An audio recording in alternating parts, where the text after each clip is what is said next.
Christmas ആയിട്ട് കരോളിന് ഇറങ്ങണേ നമുക്ക്. എന്തുവായും Christmas പോയി ഞാനോ എല്ലാ പ്രാവശ്യം കേൾക്കാനും മതിയോ ഇവിടെ ഞങ്ങളോട് നാട്ടെ. പിന്നെ ഞാനാരോ അങ്ങനെയാണെങ്കിൽ ഇങ്ങോട്ട് ഞാനാ ഉണ്ണിയേശു. കരോളിനാണ് ഉണ്ണിയേശു. കരോളിന്റെ അകത്ത് എന്തെങ്കിലും ക്രിസ്മസ് പോകും. പുള്ളി അവരാരാ? അത് പുള്ളി അവരെ ആണ് ബന്ധുവാ. ആണോണ്ടാ? എന്നിട്ട് ആ ഫോട്ടോയ്ക്കൊന്നും ഞാൻ കണ്ടിട്ടില്ലല്ലോ. പുള്ളിയൊന്നും വന്നില്ലടാ. എണ്ണം പോകണ്ട ചുമ്മാ ബന്ധുവായിട്ട് വന്നില്ലെന്ന് പറഞ്ഞു. അത്രയും ബന്ധുക്കാരായിട്ട്.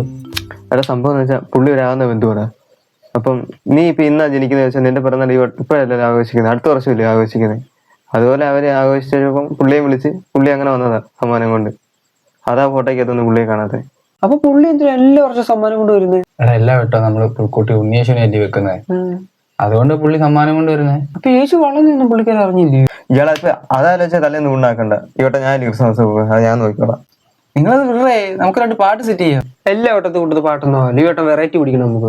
ഇപ്പൊ ഏത് പാട്ടായാലും എന്തോ ഇയാള് താളമില്ലാതെ തുള്ളലായിരുന്നു. ഒന്ന് ഇയാളൊരു നല്ല പാട്ടം പാടിയേ. യേശുവേ ഉണ്ണിയേ ഉണ്ണിയേ യേശുവേ കുട്ടി ജനിച്ചത് ആരാണ്? യേശുവാണ് അപ്പൂപ്പ. കരുണാമയൻ ആരാണ്? ഉണ്ണിയേശുവാണ് അപ്പൂപ്പ. 30 വെള്ളിക്കാശിന് വേണ്ടി യേശുവിനെ ഒറ്റിയതാരാണ്? അത് യൂദാസാണേ അപ്പൂപ്പ. യേശുവേ ഉണ്ണിയേ ഉണ്ണിയേശുവേ. കൊള്ളാം. ഇതും കൊണ്ട് പോയി കഴിഞ്ഞാൽ നീയൊക്കെ കുറെ ഉണ്ടാക്കും. എന്നാ ഇജ്ജാളൊന്ന് പാടിക്കാണി.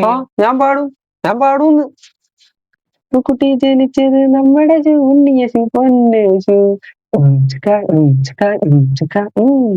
മലകമാരും രാജകമാരും ഒന്നടങ്കം മണിനിരന്നേ.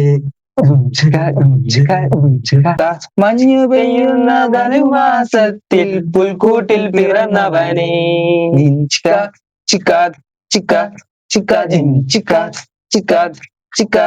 30 വെള്ളിക്കാശിനു വേണ്ടി യൂദാസൊറ്റിയില്ലേ, പാവം കുരിശിൽ തറച്ചില്ലേ. 3 അന്നവൻ ഉയർത്തെഴുന്നേറ്റില്ലേ.